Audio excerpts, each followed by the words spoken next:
नमस्कार साथियों, पुष्पाइन टुडे में आपका स्वागत है। मैं रश्मि चौहान आज आपको रूबरू कराने जा रही हूँ श्री राम पाठक जी से, जो ग्वालियर के जाने माने समाज सेवी होने के साथ साथ एक बहुत अच्छे नागरिक भी हैं। तो चलिए बात करते हैं।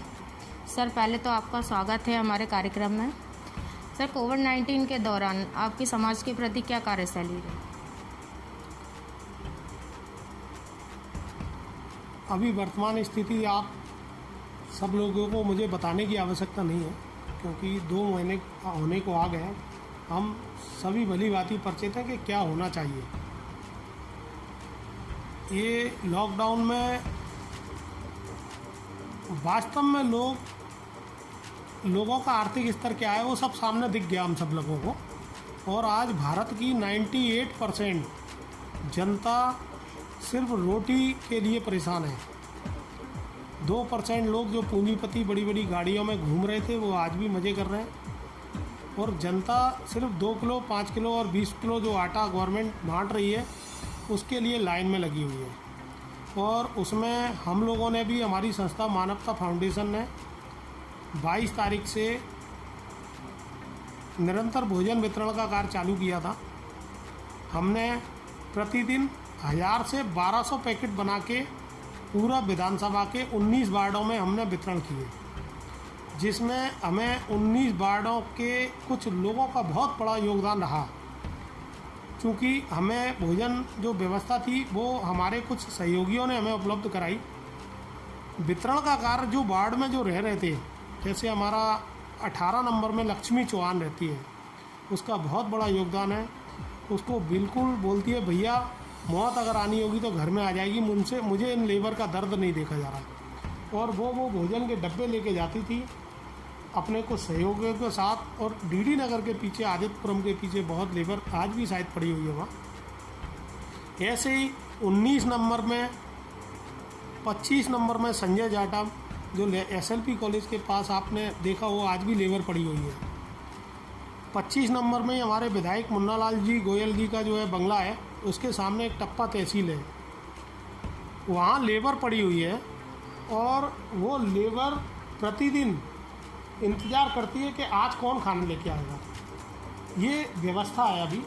तो मैं तो आपके माध्यम से ये मैसेज देना चाहूँगा कि जो जहाँ सक्षम है वो वहाँ जहाँ तक उसकी नज़र जाए, अगर हमारे पास 2 रोटी है तो वो अपनी 1 रोटी अगले भाई को दे दे। बाकी की बात हम बाद में कर लेंगे। अभी लोगों को कम से कम भूख से लोग ना मरें।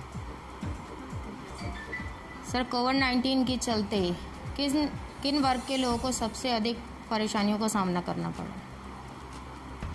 मजदूर वर्ग के लोगों को सबसे ज़्यादा प्रॉब्लम हुई है, जो डेली कमाते हैं और डेली खाते हैं। सर, सरकार द्वारा जो राशन लोगों तक वितरित किया जा रहा है उस बारे में आपका क्या कहना है? मैं उस व्यवस्था से सहमत नहीं हूँ। एक वार्ड में 15,000 लोगों की जनसंख्या कम से कम होती है। और उन्होंने जो वितरण व्यवस्था की है, उन्होंने एक कंट्रोल पे, एक वार्ड में जैसे 3 कंट्रोल हैं तो उन्होंने 400 बैग उनको दे दिए। अब 400 बैग से आप अनुमानित लगा लीजिए कि कितने लोगों तक पहुंचा होगा। वो तो भगवान भला करे। और मैं उन सब सामाजिक संस्थाओं को एवं ऐसे सेवक जो सामने दिखते भी नहीं हैं, मैं ऐसे कई सारे लोगों के नाम जानता हूँ। अभी उन्होंने मुझे बोल रखा है कि भाई साहब हमारा नाम मत बताना। प्रतिदिन 1000 पैकेट वो दे रहे हैं। और मध्य प्रदेश शासन के महिला बाल विकास के राजीव सिंह जी को दिया है उन्होंने। और उन्होंने वितरण गवर्नमेंट को भी दिया है, पुलिस विभाग को भी दिया है। और जिनका कहीं कोई नाम नहीं है, ना ही वो अपना नाम चाहते, ऐसे बहुत सारे लोग ग्वालियर में मुझे देखने को मिले। मैं उन सब लोगों का दिल से धन्यवाद देना चाहता हूँ।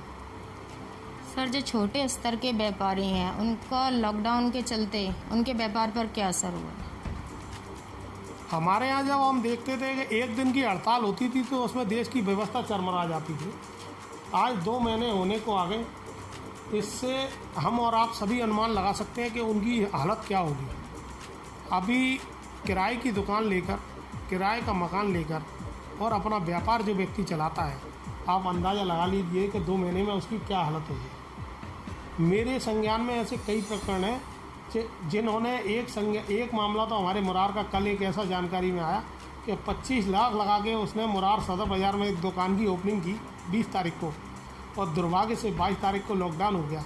कल उसने वो दुकान खाली की है और उसका रेंट 1.5 लाख रुपए मंथ था। तो मुझे सुन के बड़ा आश्चर्य हुआ कि उस व्यक्ति के प्रति मेरे को एक ऐसा फील हुआ कि परमात्मा ने उसके साथ कैसा, ऐसे हजारों लाखों लोग होंगे देश में जो लोग पूंजी की व्यवस्था करके और व्यापार करना चाहते हैं, लेकिन प्राकृतिक आपदा के कारण या कोविड-19 के कारण जिस तरह की आर्थिक व्यवस्था चरमराई है, उससे छोटे व्यापारी पूर्ण रूप से ख़त्म हो गया है। और उसे संभलने के लिए कुछ गवर्नमेंट ने कुछ प्रयास किए हैं, कुछ योजनाएं बनाई हैं। मैं कल ही पढ़ रहा था, सूक्ष्म लघु और मध्यम व्यापार के लिए गवर्नमेंट ने कुछ लोन्स की व्यवस्था की है, कुछ उन्होंने उसकी प्लानिंग की है। बाकी जैसा भी गवर्नमेंट करे। सर, लॉकडाउन के चलते आपके व्यवसाय और घर परिवार पर क्या असर हुआ इसका? मैं किसान आदमी हूँ, खेती मेरा व्यापार है, इसलिए मेरे व्यापार पर कोई बहुत ज़्यादा फर्क नहीं पड़ा, क्योंकि मेरी फसल कट के मेरे घर आ गई है। मैंने अभी फसल अपनी बिक्री नहीं की है। और मैं सारे किसान भाइयों से ये कहता हूँ कि अपनी जो असली धन है वो अनाज है, उसको संभाल के अपने घर पर रखें। ज़िंदगी जीने के लिए अगर आदमी को ज़रूरत पड़ेगी तो उसी आटे की पड़ेगी, उसी तेल की पड़ेगी, उसी दाल की पड़ेगी, उसी चावल की पड़ेगी। आज समझ में आएगा इस देश को कि किसान का महत्व कितना महत्वपूर्ण होता है। सर, कोविड-19 के दौरान आप समाज में क्या संदेश देना चाहेंगे? बचने के जो तरीके हैं वो उपाय अपन करें, सोशल डिस्टेंसिंग का पालन करें, मास्क लगाएं, सैनिटाइज़र यूज करें, और गवर्नमेंट ने जो व्यवस्था थी वो बता दी है, अपनी सुरक्षा खुद करो भाई, है ना। ये मामला मुझे लगता है कि लंबा जाने वाला है, और लॉकडाउन भी कब तक रहेगा भारत में मुझे नहीं मालूम, लेकिन ज़्यादा लंबा गवर्नमेंट कर नहीं सकती, क्योंकि अर्थव्यवस्था चरमरा गई है। और अपनी सुरक्षा स्वयं करें, सरकार ने सारे निर्देश दे रखे हुए हैं, और परमात्मा सभी की रक्षा करें। जैसा कि राम पाठक जी ने बताया, घर में रहिए, सुरक्षित रहिए, सरकार के आदेशों का पालन कीजिए। जय हिंद।